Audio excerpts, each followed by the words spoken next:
I'm Victoria Wilshire, and this is Songtradr Happy Hour. Thanks for joining. We have a great show lined up with 3 excellent guests who are ready and waiting in the Zoom wings. We also have a couple of special holiday song performances coming up, so to get us into that holiday spirit, super excited about those. If you have questions you'd like our panelists to answer, get them into the Zoom and Facebook live chat windows at any time through the session, and we'll get to as many as we can around the 40-minute mark.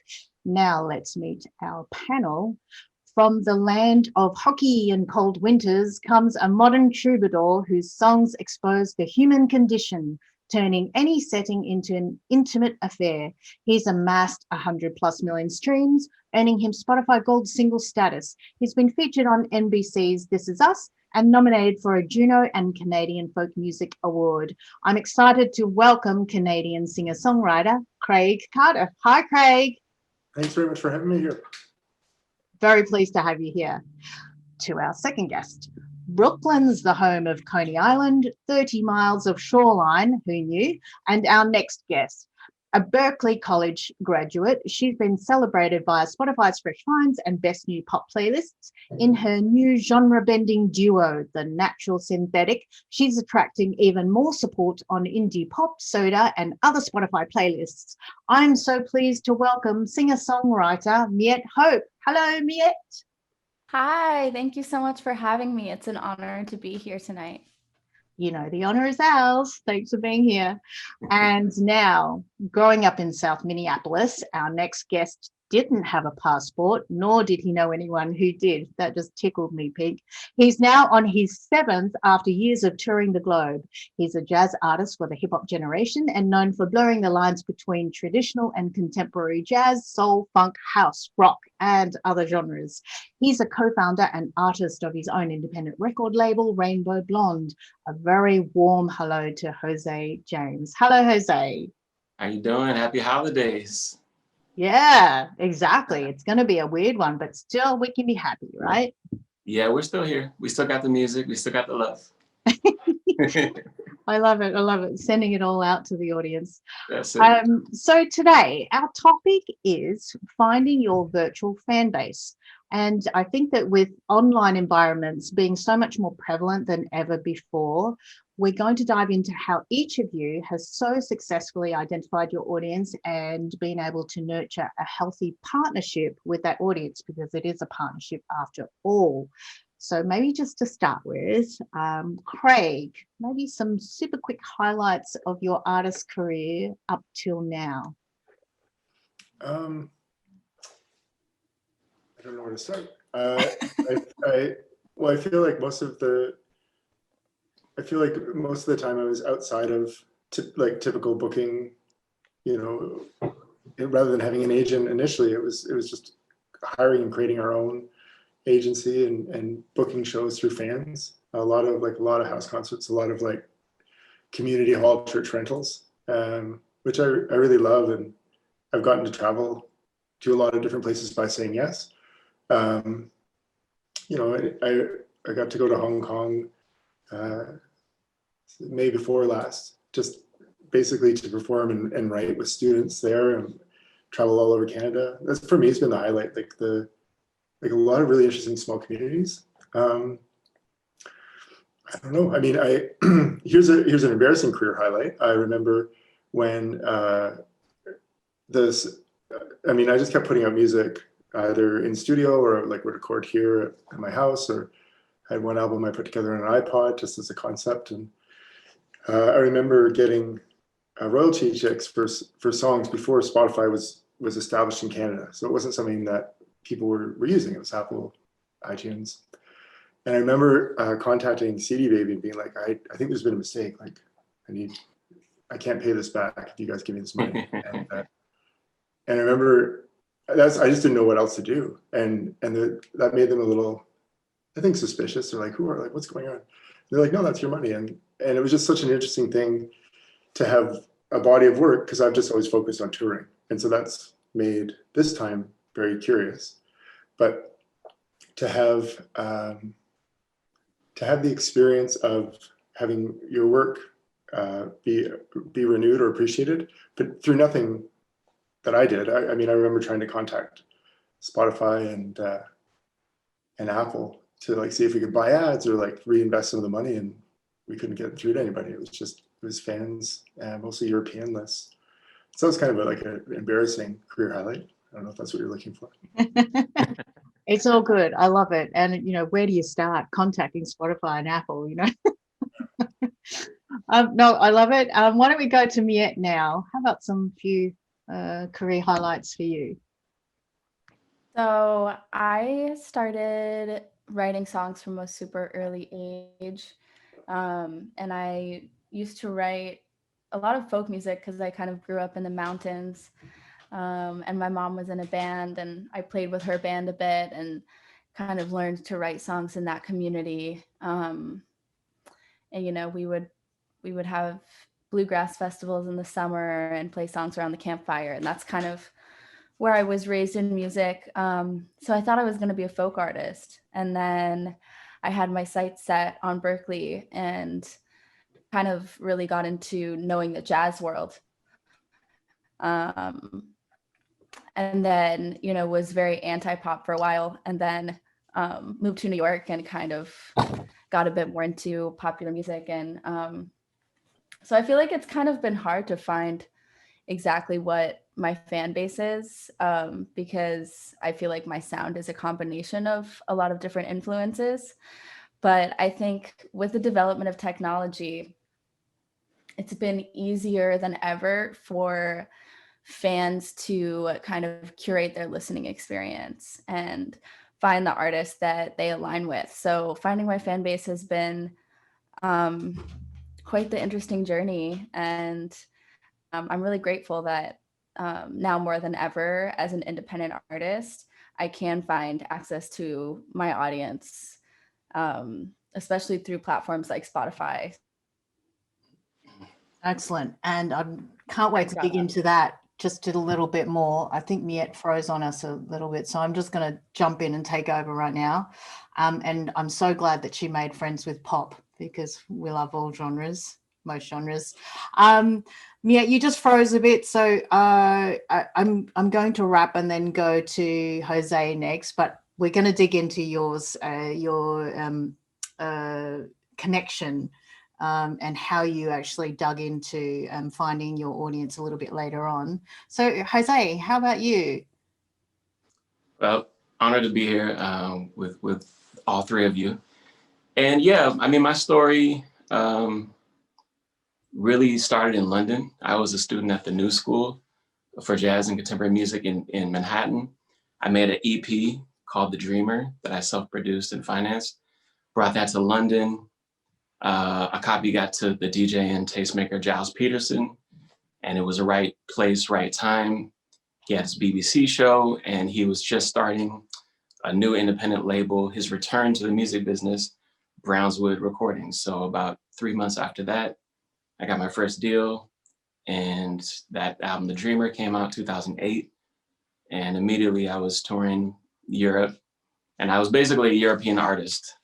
I only played Europe and Japan for probably 4 years.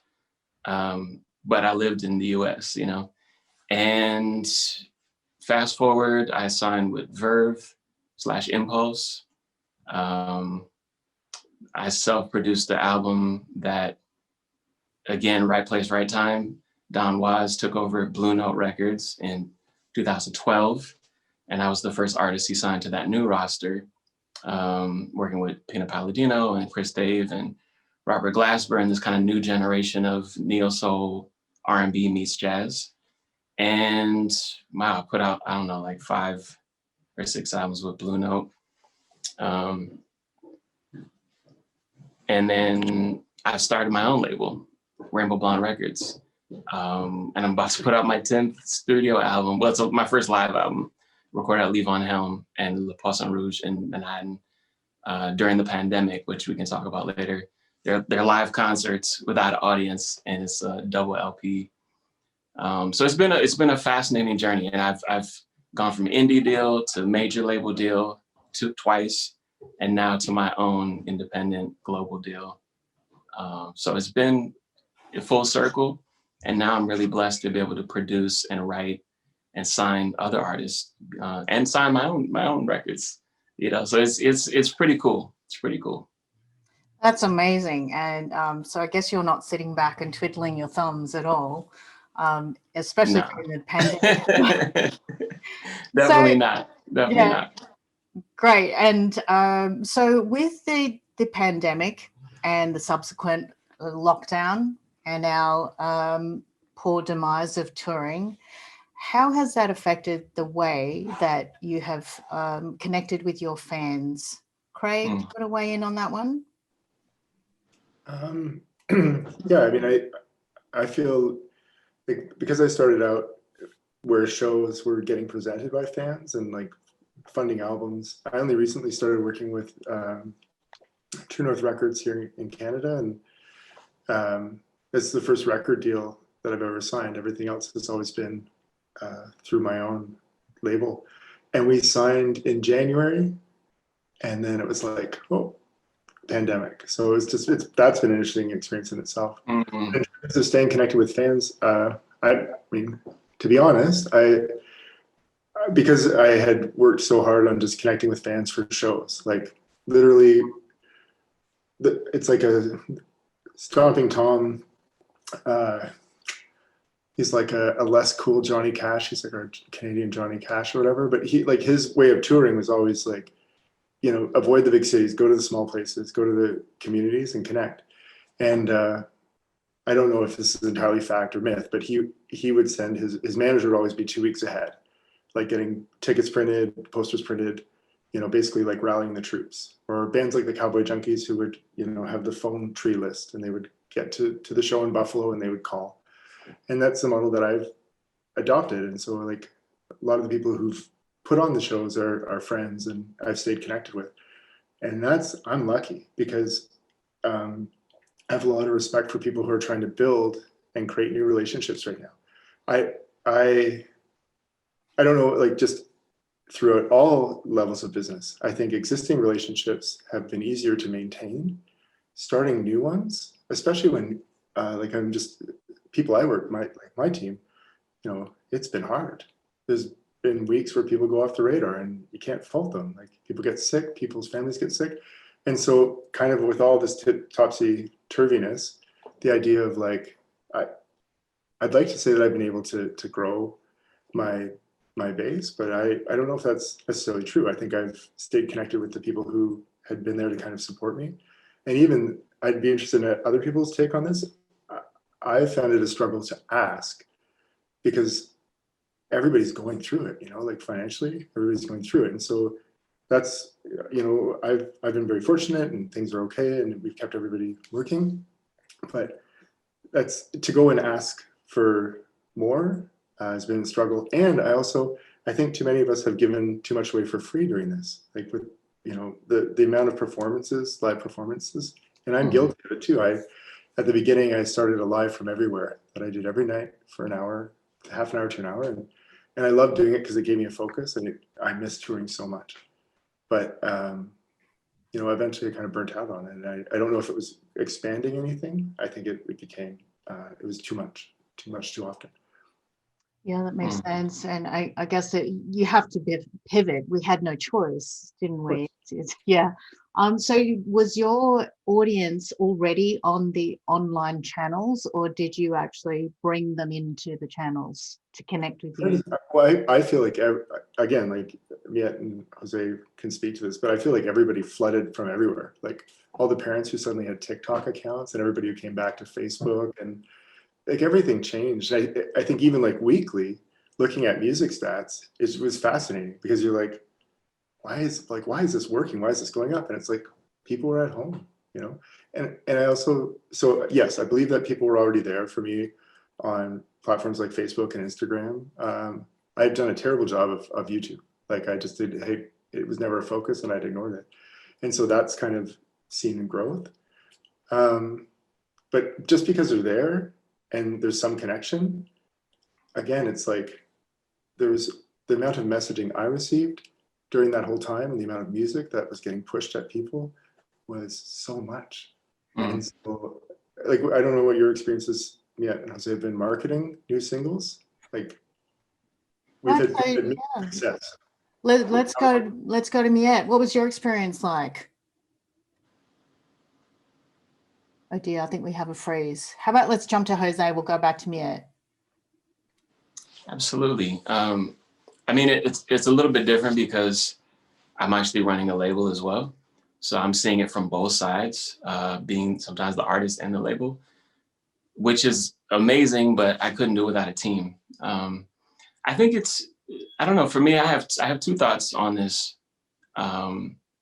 In general, I think every time there has been a new shift in technology or a major culture shift, such as the invention of the microphone, which allowed artists like Billie Holiday to have a career, or Bing Crosby, or, Napster and the digital age, making music digital. These have been like huge shifts in the last 100 years in American music culture.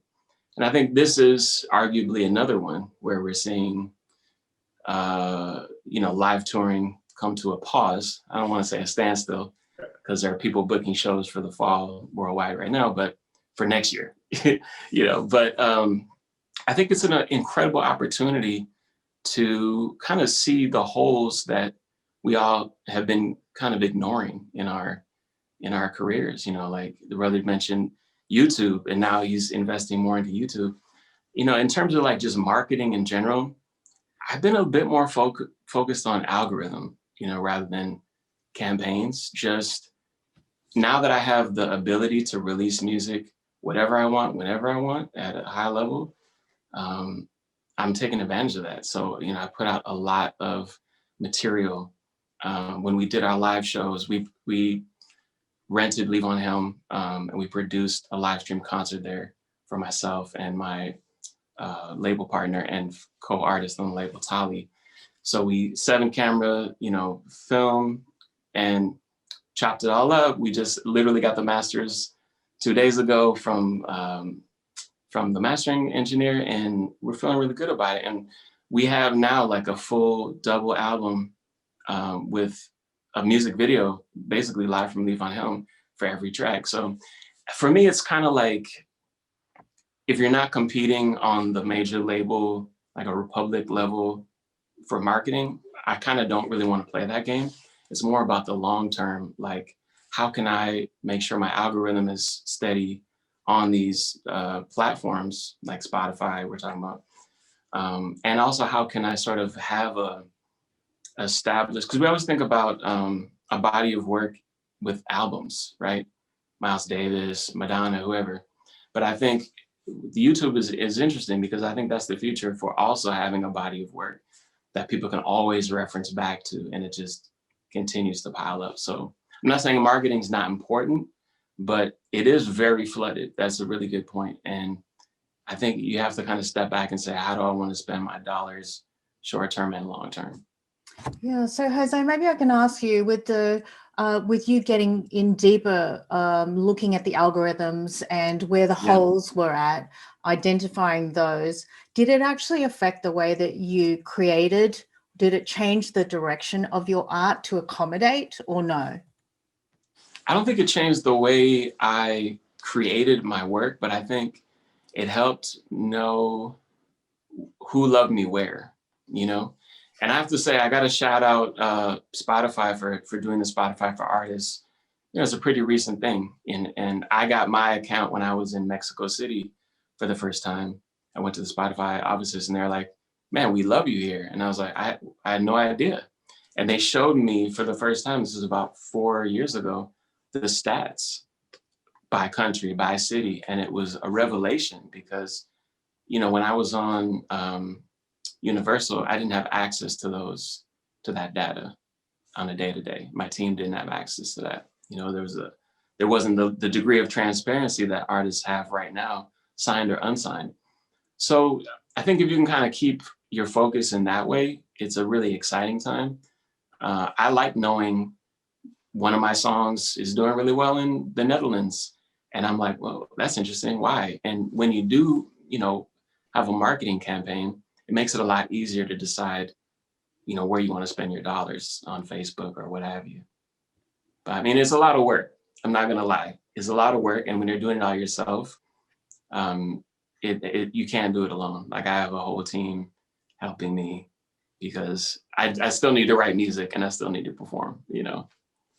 Wow, fantastic. And so, you know, we could say, oh, you're one of the lucky ones, but I can see from doing the research and looking through all of your materials and all of your online presence that you've been doing a lot of work, and running your own label is interesting too, you know, because you're suddenly having to really worry about the artists on your label as well, to help them find their way in this whole thing as well.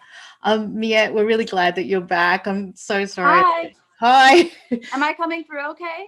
Yeah, you are now. And I just wanted to give you an opportunity to weigh in on how the whole lockdown event has changed or not changed the way that you make music and connect with your fans.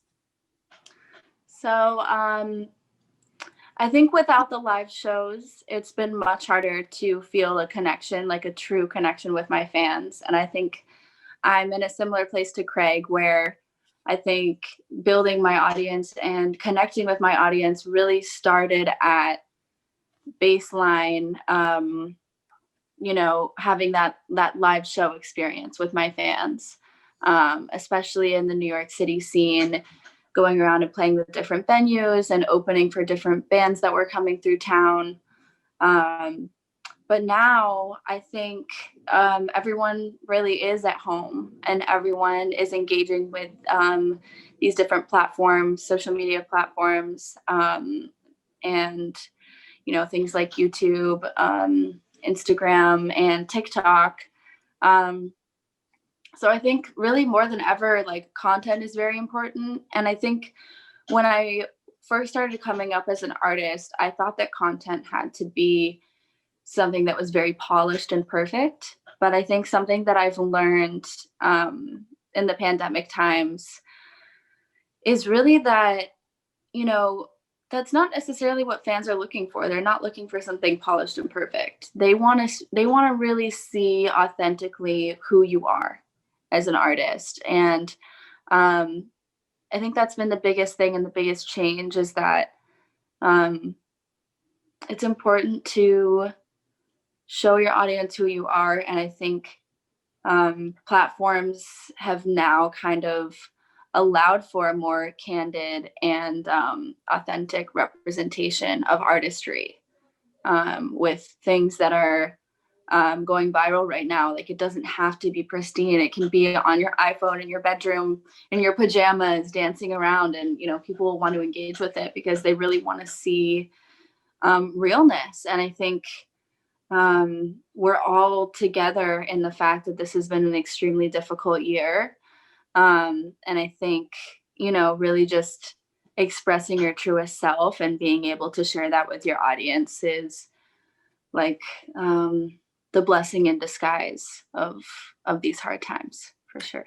Couldn't have put it better myself. I love that so much. And now we're going to be authentic and candid, because Craig is going to do a song for us. Craig, do you want to intro what you're going to do?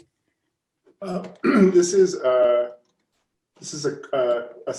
song about Christmas, and it's like and this, I mean, like, what a luxury to complain about it now, because, like, I think of all the things I used to complain about, I'm like, oh, I'd love for that to be true. But the idea of, like, going back home and like, it feels stupid to say now, but the idea of, like, oh, like, you'd go to the mall and, like, you bump into, like, you know, people from high school or the or whatever those situations were, and I would die right now to go into a mall and bump into all my old teachers and, like, get stopped in the busyness of it. And so in that context, that the song's about going back home, and it's called County Road Christmas Time.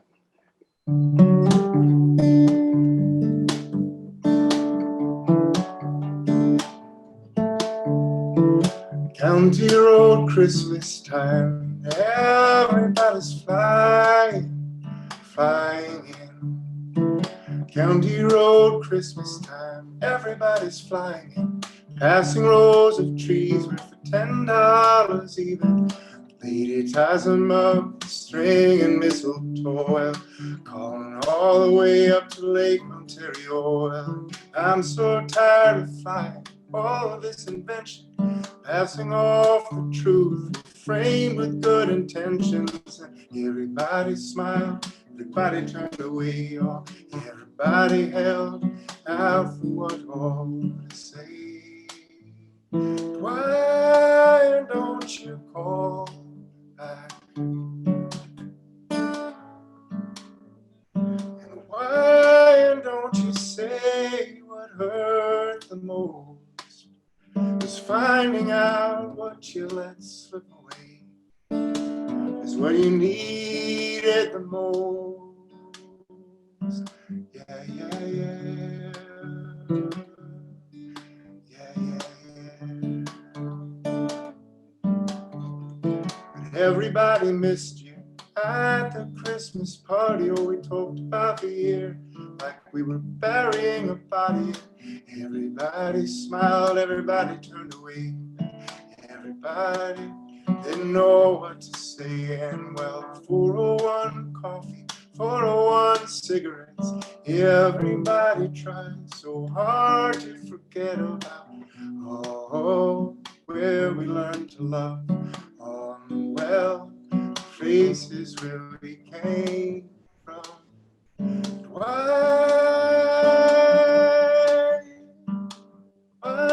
don't you call back?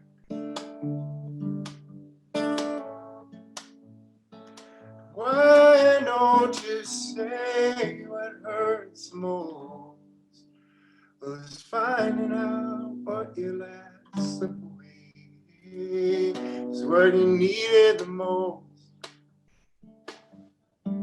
Yeah, yeah, yeah, yeah, yeah, yeah. The county road Christmas time. Everybody's flying, they're flying. County road Christmas time. Everybody's flying, all flying.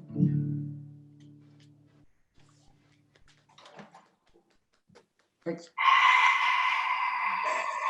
I had this terrible moment where I thought I'd muted myself, and you're just all being very polite. I'm like, this is. That was amazing. It's so beautiful. Thank you, Craig. It's been a while since I've heard some live music, so what a treat. And I love all of those wonderful organic elements that you bring into music, and you maintain those. And that's probably a really nice segue for me to move to Jose, because your music and your approach is very much that as well, where you maintain really some amazing, beautiful staples of music and those organic elements. How do you continue to keep that same inspiration and that approach when you're bridging the space between traditional and modern production and technology? That's a great question. I've never been asked that, so thank you. Yeah, I mean, I think it's my jazz background, honestly. And I came to jazz in a very new and unusual way. I discovered jazz because, DJs and producers like Ali Shaheed Muhammad and Rick Rubin and, Q-Tip and Jay Dilla were sampling what I now know is jazz and soul records. They were stealing their uncles, and aunties' records, and Roberta Flack and Rick James and Herbie Hancock records, and they were turning it into this new art form. And I feel very blessed to have grown up in the late 80s and 90s, and to literally every week have that oh my God experience of like the Beastie Boys just dropped a new album. Nirvana just dropped a new album. Like every week it was like a new classic that just blew everybody away.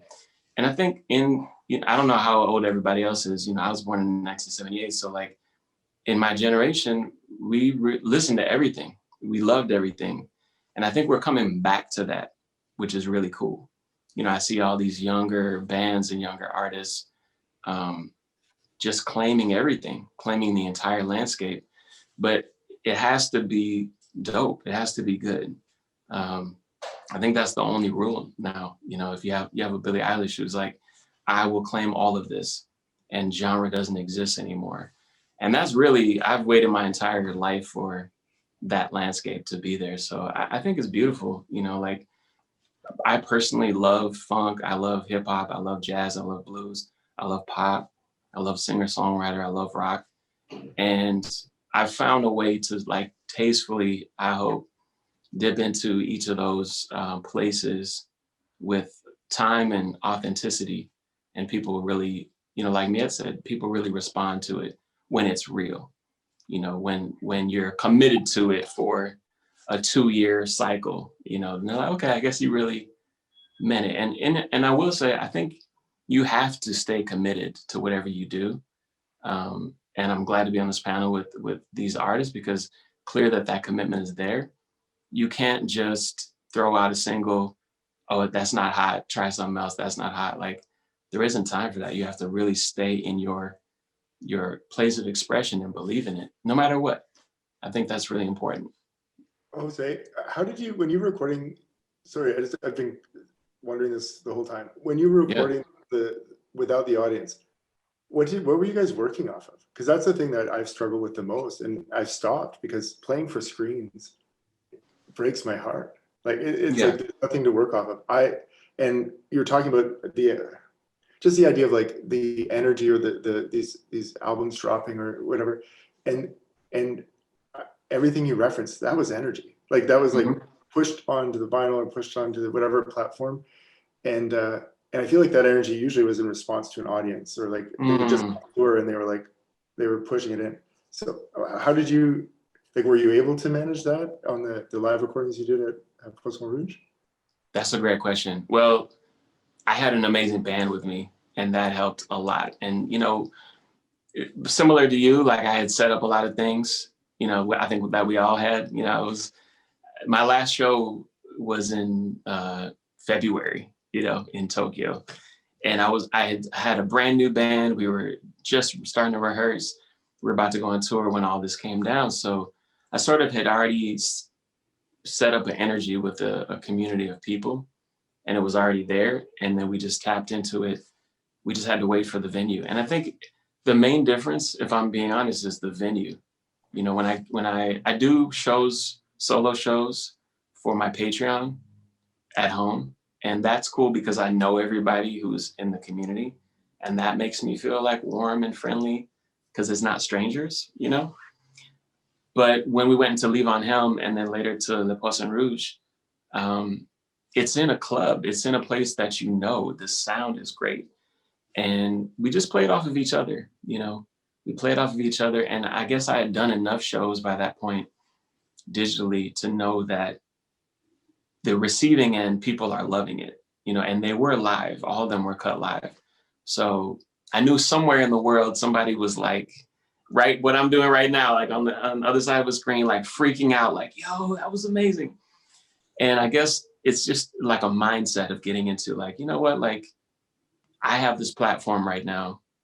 I can deliver the best of my artistry with this community, and I'm going to do it to I mean, it's different. I'm not going to lie, it's different, but we still found a way to really push. And, you know, I was hesitant to release these because there's no audience. So we basically cut it so it's like a studio album because there's no applause, you know, but it really works. And there's a certain mood that's evoked that I think is so 2020, you know. There's a certain, like, negative space that we're playing with. And I've started to kind of get into that, honestly. Like, I don't want to do it forever, but like while we're here, I'm like, well, what does that feel like? How do I connect with, you know, hundreds or thousands of people that I don't even know if they're watching me? And if you think about it, that's what Christopher Nolan or any of these filmmakers are doing in a way. They're putting the work out, people are watching it, they're not there. So I'm sort of looking at music as like a different space than what I'm normally used to. It's like, well, maybe it could just be a movie. Maybe it's just a film. And people Right. are like, But Christopher Nolan and any of the directors would have sat in a theater, tip down, looking at the response to their work, right? And that's what right. the concern I have. Like all of our audiences, we're lucky that we have them, but there's this gap, and hopefully it doesn't continue that much longer, where it becomes normal not to go out and see Miette or Jose or Craig play because it's not safe, right? It's not something that we would participate in. And I've been teaching a lot and working with students writing songs, and I part of me is like, as soon as you can, the first thing you can do after you hug all your friends, after it's safe, is like, you need to go to a live show, because I don't want the new normal to become the new normal, because there's that the thing that we're all addicted to, performing live, like the connection with the audience. It's so important. Yeah, that's food for an artist, isn't it? But the connection is finding a new way to bring that connection back into our hearts, not to be cheesy, but you have to just use a different way of doing it. And if that means that you can recreate the way that you connect with your audience or produce your art, then I think Miette mentioned that before, then that's a real blessing, because you might actually discover something about yourself that you never knew before. And Miette, how about you then?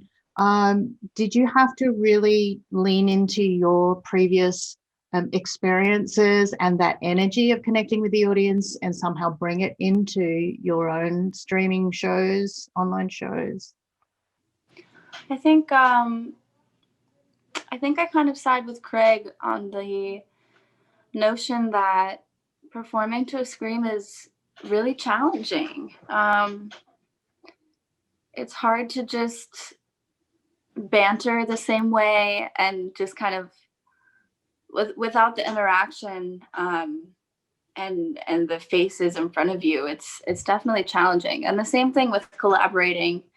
I've been doing a lot of Zoom songwriting sessions and collaborations, and getting the hang of that has been challenging as well.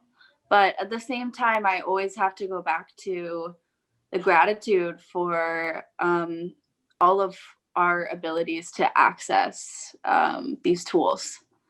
Because I think, if I didn't have any way of connecting with my fans, I wouldn't even have the chance to complain about live streams not being gratifying or validating enough for me as an artist. And I think any opportunity to connect with the listeners is valuable, for sure. Yeah, I agree. And from all of the performances that you're doing at the moment and posting them online, are you reacting to what your fans are saying online? Yeah, I think sometimes I realized through OBS that you can stream your actual songwriting process. So I actually went live on Instagram, I think a couple of times now, with my main collaborator, who I have the Natural Synthetic project with. And he's in LA. And so we usually collaborate over Zoom, or at least within the past, year or so. And we were actually able to stream our Zoom call to Instagram through OBS, which is a streaming app that kind of helps you to broadcast to multiple programs, including Facebook. And I found that to be interesting because we had people commenting about different directions that they thought we should take the song. And that was one of the few times that I had to kind of just ignore the comments and be like, we're in our process here. We're just gonna do it and let you guys in on it. But I've definitely had experiences in live streams where I'll have an audience member request a song of mine that they love, which is super gratifying, or even a cover that they've seen me do. So that's definitely cool to get that chat interaction, for sure. Fantastic. Can I do a quick survey? Miette, what are the best platforms that you've found for connecting with your audience? Well, I think Instagram is a great platform. It got taken over by Facebook, so I think it's a little harder to engage. But I also feel like TikTok is a really interesting situation, because I have a few friends that I went to school with that just went completely viral on TikTok, and all of a sudden, had a record deal in their hands. And, without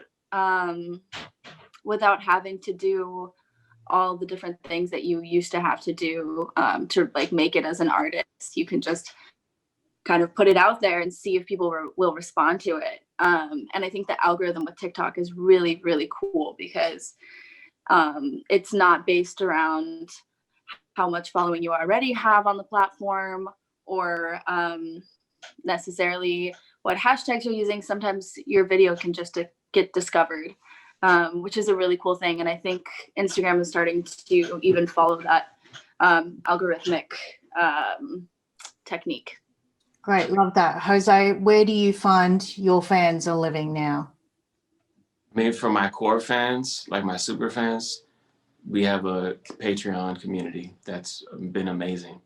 I'm in my 8th month of that, and it's been life-changing for me, because I actually know I've been doing hangs and like this with my fans from around the world, and it's broken the fourth wall. It's just like, oh, we can really rap, and that's something that I wouldn't have done, and I'm not able to do on a regular social media platform. And there's a transaction involved. It's not free.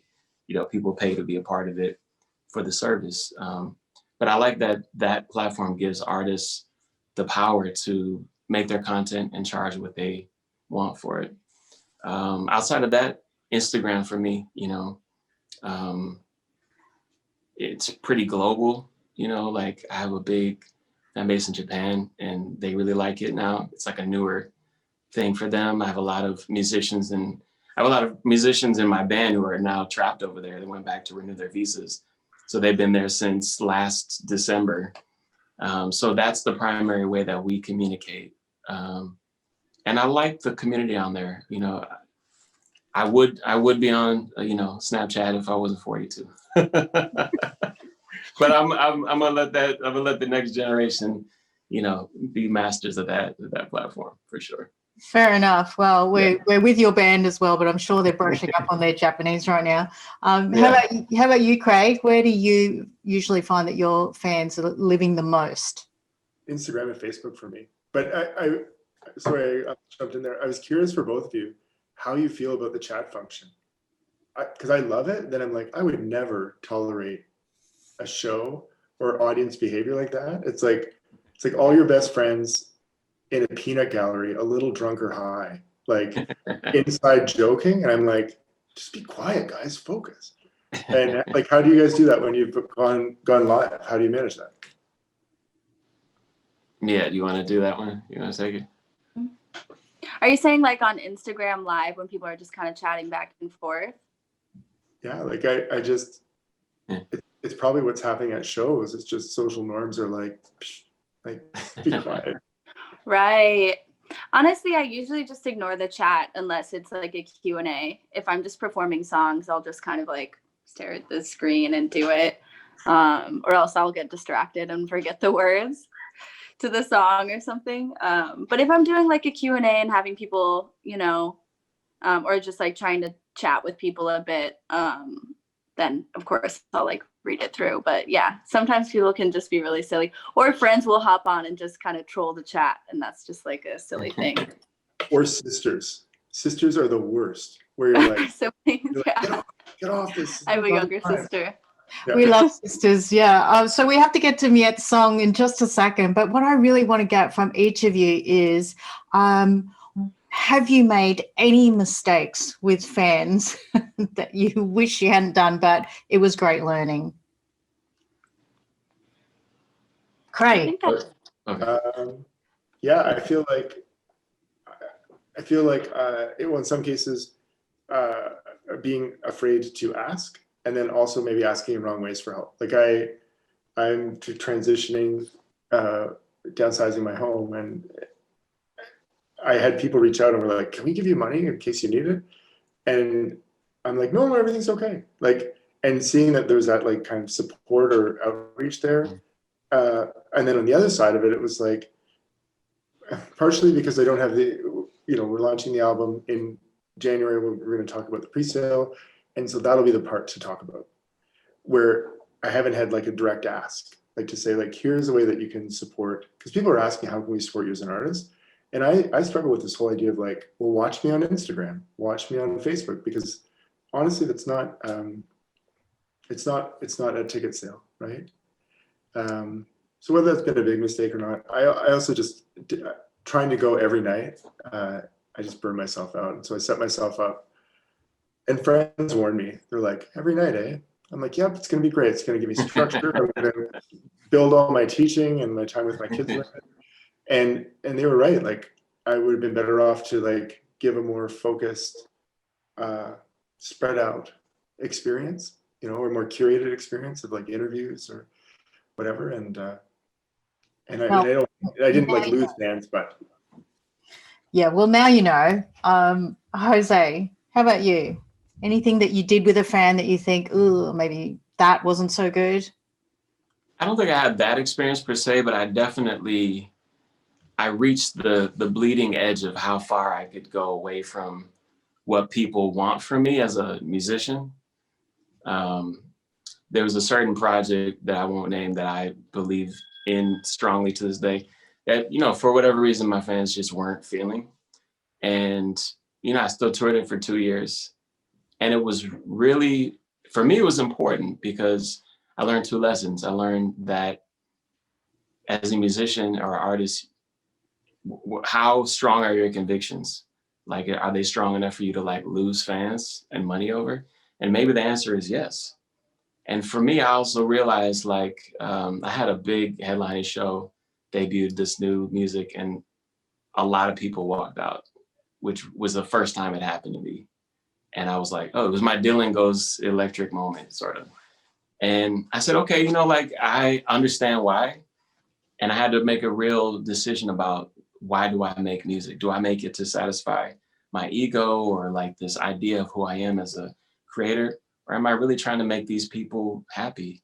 Because, I watched like 1,000 people dip and they spent money and they were excited. So, I think there's a fine line in between. And I wouldn't apologize for making that music, but I also realized like, okay, people buy into you at a certain level in a certain thing, and they love that thing. So do you have to honor that? And I think every artist has to kind of like wrestle with that on a certain level. Yeah. Yeah, no, that makes sense. Miette, how about you?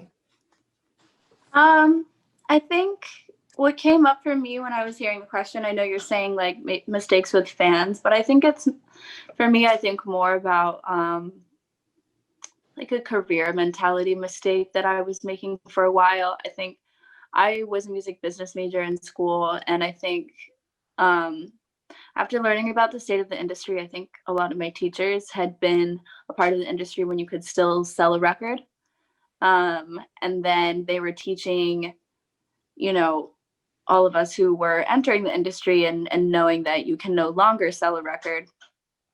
So I think I was like feeling like I didn't think record labels were relevant, or that maybe working with a company might be regarded as selling out. I think I was super focused on my independence and a little bit too headstrong about what I could accomplish all on my own. And I think the humbling lesson that I've learned really is that it's okay to need support and it's okay to seek it out. And I think the biggest thing is just trust, and trusting your team, trusting the people around you and the companies that you do decide to work with. And that's why I'm really glad that I do have that business background. But I think entering the industry, I kind of went the full extreme with really kind of protecting that independence, which I still think is important. But I think now I'm a lot more open to accepting help and bringing in team members that can accomplish the things that maybe some of my like weaker sides, so I can focus on just being creative. You are not the only artist who has ever thought that way, I'm pretty sure. And this might be a really good time for you to intro your song. Are you ready, Miette? Yeah. So I wanted to do a little Christmas carol. I mentioned when we first hopped on, but I don't think we were streaming yet, but I don't get to go home this holiday season to see my family. But when I was practicing this song, I was thinking about them a lot because my mom and my sister had the holiday tradition of caroling around our neighborhood. And this was always one of my favorite songs to sing because we could nail a 3-part harmony singing this song together. So for now, it'll just be one voice. And I reharmonized some guitar chords for this one because it actually happens to only be 2 chords. But I added a few other chords in here. And yeah, this is one of my favorite Christmas carols. It's called Silent Night.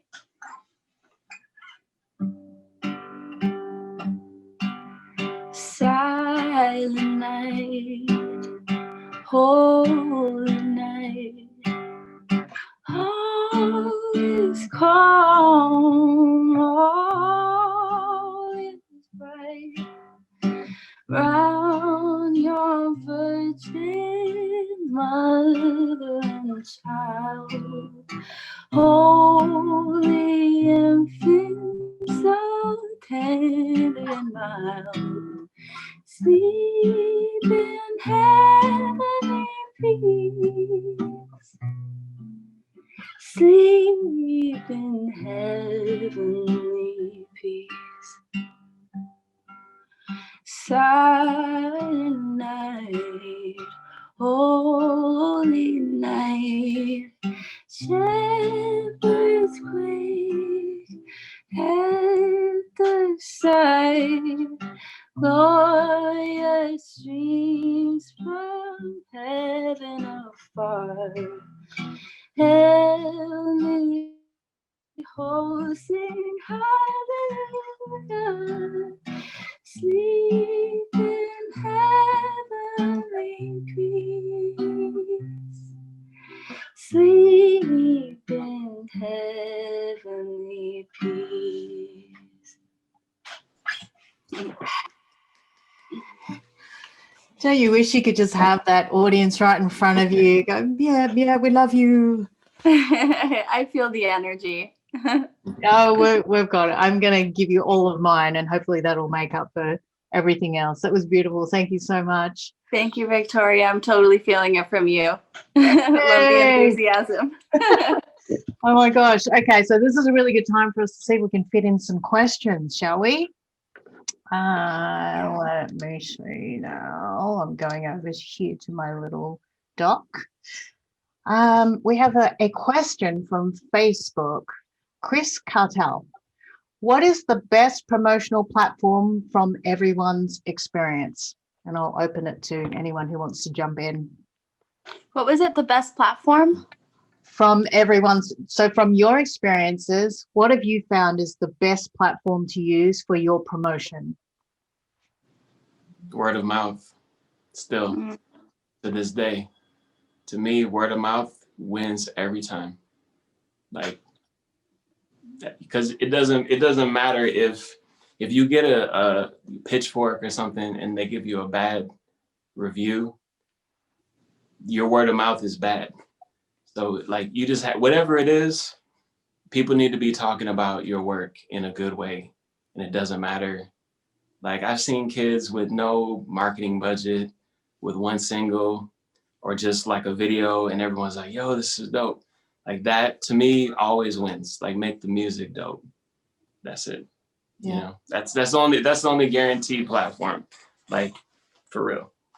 Yeah. And then online platforms, it's regardless of which platform, because really it is wherever they're chatting. Yeah. Exactly. I mean, you know what I mean? Like, I think that's the only real thing, you know, like that's the only thing I've seen. I've seen it change from, you know, whatever, the music blogs, you know, when I was a kid, like the music magazines, which are now gone, the print magazines, you know, and you could spend a lot, you know, I've seen a lot of people spend a lot on PR and it didn't go anywhere. And some of the things that we have spent, you know, as a label on didn't go anywhere either. And then some of the things we didn't spend anything on, just like, boom.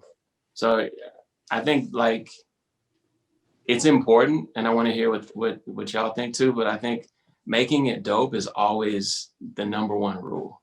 And like when people hear it, they want to share it. It's just like a natural thing about music lovers in particular. Yeah, so thank you to all the music lovers out there. We love you and we need you. So please keep supporting these artists and all the others. Craig, Miette, did you want to weigh in on that one? Yeah. Yeah. Bouncing off of what you said about the word of mouth thing, I think like, if anything, social media just helps with that. Especially like Instagram and Instagram stories. And I know I spoke of Instagram earlier, and it has changed over time with what's actually like being pushed on the platform. But I think one thing for sure, more than, you know, like paying for ads or anything like that, I think the word of mouth thing, I've noticed that when I see someone who I really respect and value the opinion of post about an artist that they're into, I'm much more inclined to click on that, you know, that link. If it's endorsed by someone that I value and that I respect. And I think that that kind of goes hand in hand with the word of mouth notion, is just that, you know, you trust your community. So music promotion through word of mouth and through kind of trust of community totally is still valuable. But I also want to say that as an independent artist, I don't think I'd be able to do what I'm doing without Spotify. And I think it's an incredible platform and an incredible place for discovery, especially for niche genres. And I think now more than ever, it's possible for artists to explore and experiment, you know, much like you said earlier about Jose, about you know, putting out music that you weren't sure if your audience was going to love. Even the fans that, even if it didn't perform as well on Spotify, there's still an audience for that specifically niche jazz thing that you were doing on that album, or whatever it was that wasn't necessarily mass appeal. There's still people that are going to be able to find you through that on these platforms. And it may not be possible to sell a record anymore, but I think the platform like Spotify really has kind of adapted to the times and made it possible for artists, especially niche artists and independent artists, to still be discovered and to still find their fan base. Records can't die, they never will. And Yeah, can I ask, like you mentioned twice, you know, I think it's possible to sell a record. Like, do you believe that? Is that like really what you feel? No, I'm literally asking. No, I think like, it's something I had a professor tell me, and I think it's really about the, you know, the physical record is what I really mean. Like selling CDs.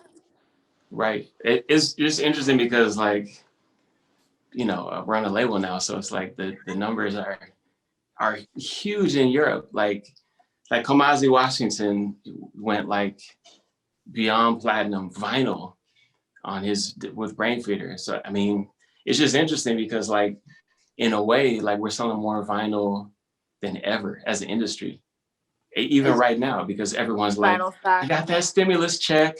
I want to get, you know, Beck's new, you know, Hyperspace on vinyl. I'll pay $40 for it. It comes to my house. Like, are those people not on the platforms though? Because I wonder about that too. Like, is there a correlation of like they're fans of that artist and they're not on Tidal, or they don't care about Spotify? But there's a link on Spotify directly to vinyl or merch. I mean, you can see, I guess what I'm trying to say is, like, you're all right. And once you own, I've seen the difference of my work on Spotify when it was owned by Universal, and my work on Spotify when it was owned by me. And you make a lot more money when you own the master. Yeah. And then you can link right to your merch, and people want it. I think we just have to make it like super easy and super tasty. Yeah. So it's Totally. like one click, But yeah, I mean, I just don't want, I was like, I hope you're not feeling discouraged about it, because No, people are I mean, I think selling you can crazy sell a records. record. Yeah. I just think when I entered the industry, we had just come out of the LimeWire crisis. Mm-hmm. And so I was still, I didn't necessarily have to adjust to, oh, well, I used to be able to sell my CDs and now I can't. I just Gotcha. immediately was like, okay, cool. We're in streaming world, Yeah. And I'm holding haven't out. Oh, I'm released holding any out. vinyl yet. Sorry. You're holding out for what? For what? I'm holding out for the cassette tape to come back. That's how old I am. Yay! And Guardians of the Galaxy brought that back a little bit, so thank you. Right. Craig, did you want to weigh in on that question, which was what's the best promotional platform for you? Yeah, well, there's a question from somebody, what is the best strategy to engage in order to get a wide reach, even during times when you have no new tracks coming out?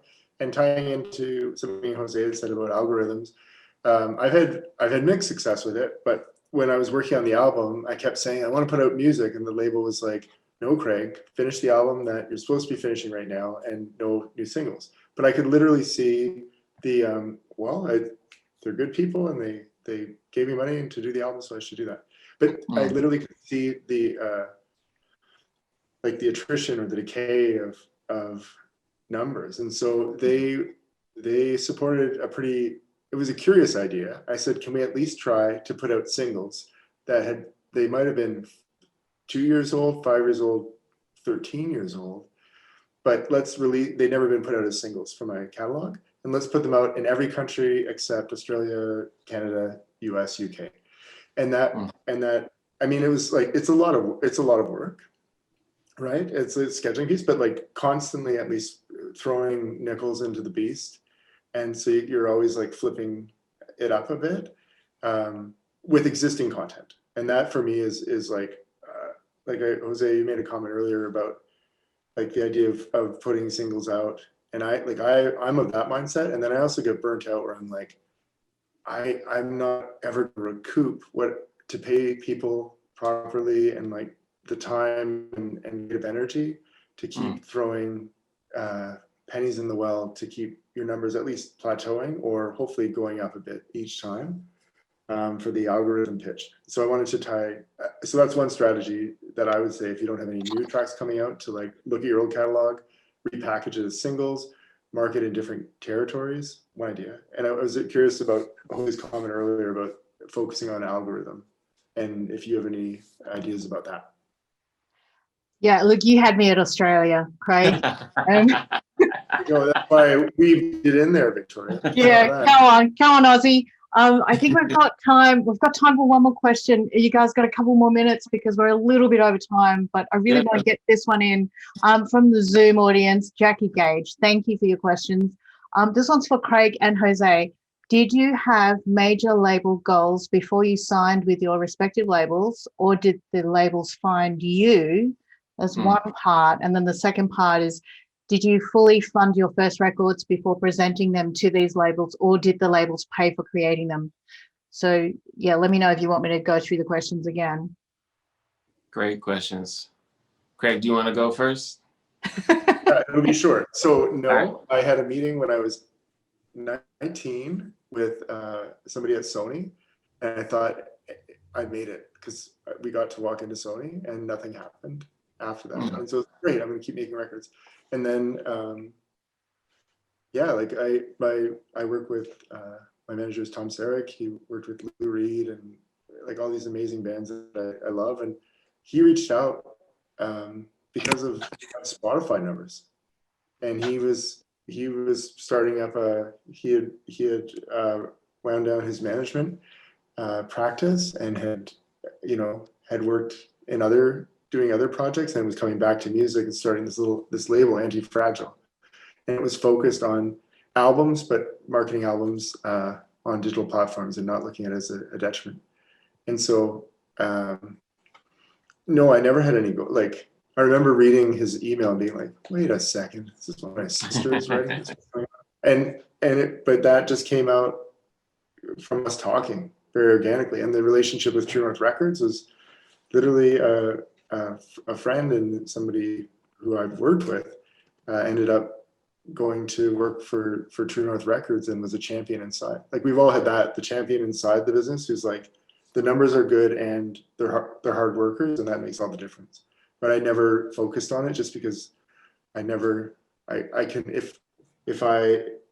it's my fault if I fail and it's my fault if I succeed. And like what Miette's saying, and having experience and team is like way better, especially if it's the right fit.